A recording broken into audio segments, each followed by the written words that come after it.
Croakey here, and I'm at the National Palliative Care Conference in Adelaide, and we've just had a Death Over Drinks session with Rebecca Bartel. Rebecca, can you just introduce yourself? Sure, my name's Rebecca Bartel, and we've been working on Death Over Dinner and Death Over Drinks since about 2016. We launched it in Australia, and it's a fantastic thing to do, to learn to have conversations about end of life. Now, you told everybody about your journey through it. Can you tell us a little bit about your mum, because that was a bit of a starting point for you? So I'll show you some pictures if you like. So if you can see them there. Can you see that properly? Yeah, I can see her. So this is Jan. Now, Jan's pretty fabulous, very Sydney, very Double Bay. And on a good day, she was a lot like Patsy from Ab Fab. On a bad day, she was just a bit horrid. But this glamorous, amazing woman just had a really terrible death.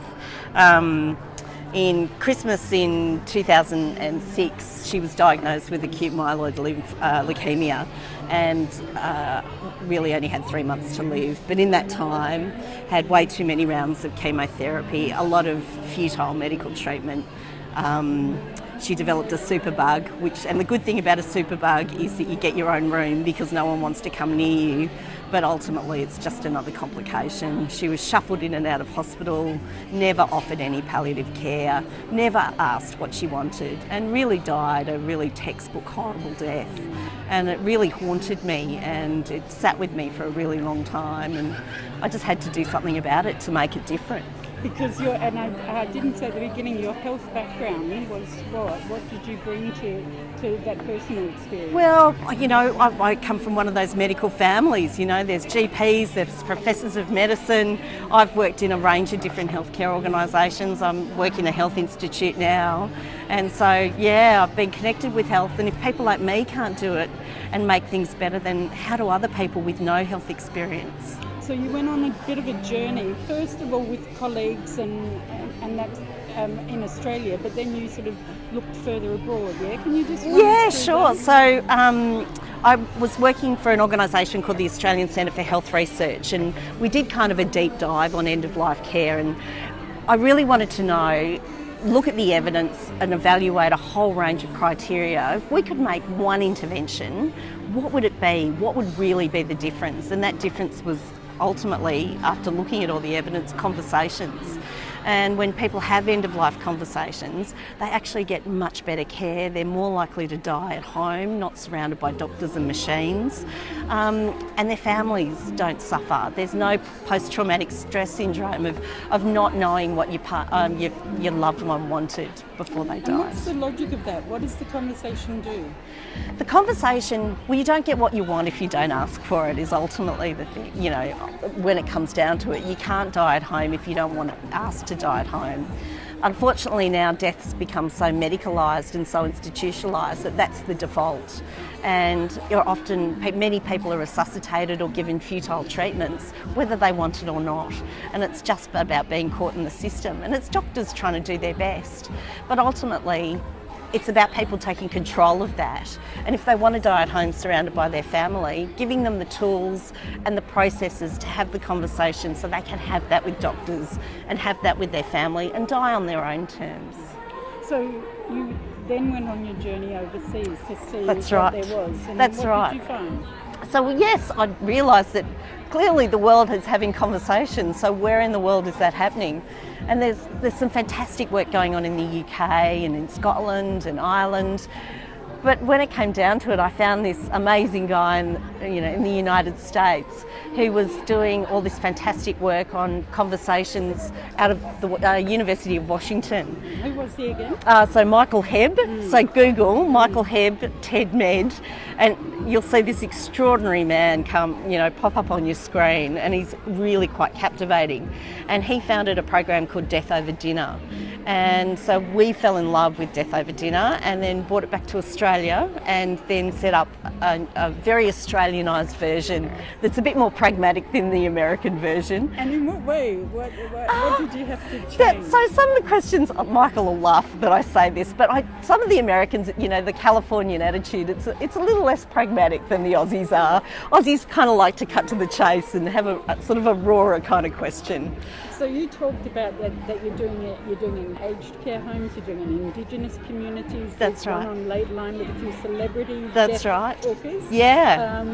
But you did it here tonight, a sort of a quick version of Death Over Dreams. What sort of questions? What happens at these dinners or at these sessions? So they're beautiful. They're absolutely phenomenal environments. Because talking about death is actually talking about life, really. So it really depends on your crowd, on who you're talking to. But tonight at the Palliative Care Conference, we obviously have a lot of people who spend a lot of time around people and death who are dying, and families who are in. I can't even say bereavement. I'm running out of words tonight. Yeah. I'm over-talked. Amazing presentation. So grieving. So we start by asking them to think about, bring to the table a loved one, someone who's died, who's really left an impression on them, and they bring that to a group of people. So we had some cocktails and some champagne and some beers flowing, and people in groups around cocktail tables, and they talk. And they don't necessarily know people in the group, so they introduce themselves and sort of introduce the person that's died that's made an impression on them. And that really creates an instant connection between the group and the table, and it's amazing how a table goes from being sort of scattered and everyone's a bit cautious of each other to a really tight group. And you'll find that for the next 3 days they'll be very close. And then tears right at the beginning. It's very intense, it's really intense. And then you kind of go up and down. So the questions we pick, range from to make people think about some of the happier sides of, the funnier sides of death and dying, of which there are many. What were they? What were the questions? So the first question I always start with is, what is your funeral song? And it's a really loaded question, because then we start playing that music then through the night, so we also sort of have that layering effect. But the funeral song's absolutely critical. The number of funeral directors and lawyers that I talk to think the funeral song is the thing that splits families. In really, certain kinds of families, that's where the fights start, and they don't end till the end of the estate planning and the will and all that sort of thing. What comes up the most, and what's the most unusual one that you've heard? Question or fight? No funeral song. Oh, there's some. Well, you get a lot of Stairway to Heavens. You get a lot of Amazing Graces. I Will Survive. What are they? Match, Hatch and Dispatch kind of songs. Yeah. But I Will Survive came up tonight. The Proclaimers came up. Staying Alive. Yes. What else? There were some good ones tonight. Right. But then you move into much tougher questions. That's right. Yeah. So we start talking about things like, what frightens you about that last stage of life? Other than pain, what are the things that really scare you about the thought of dying? Who do you want with you right at the end? Who would you call if you had one more call? Who would you call if you had one more call? Yeah, it's so you've really got to catch your breath on some of those. How would you like to die? Not only who do you want there, but what will help you sort of make that process. There were a couple of conversations tonight that were really quite out on a limb for some people, and some tables were really had to sort of. How did you observe that? So I like to walk around through the room and just see. Okay, you watch the body language in the crowd and see how different tables are reacting. And there were a couple of tables that were just intently locked down, and clearly some pretty big conversations, which is great. And they're the things that we want to start talking about. For the next 3 days and beyond. For the next 3 days. So if people are interested in doing this, and you've also written and published about death over dinner. Yes. So where should people go? Jump on the web, go to deathoverdinner.org.au and jump on and give it a go. Thank you very much, Rebecca. Thank you. It's fantastic to talk to you. It was a nice great to talk to you too. Conference.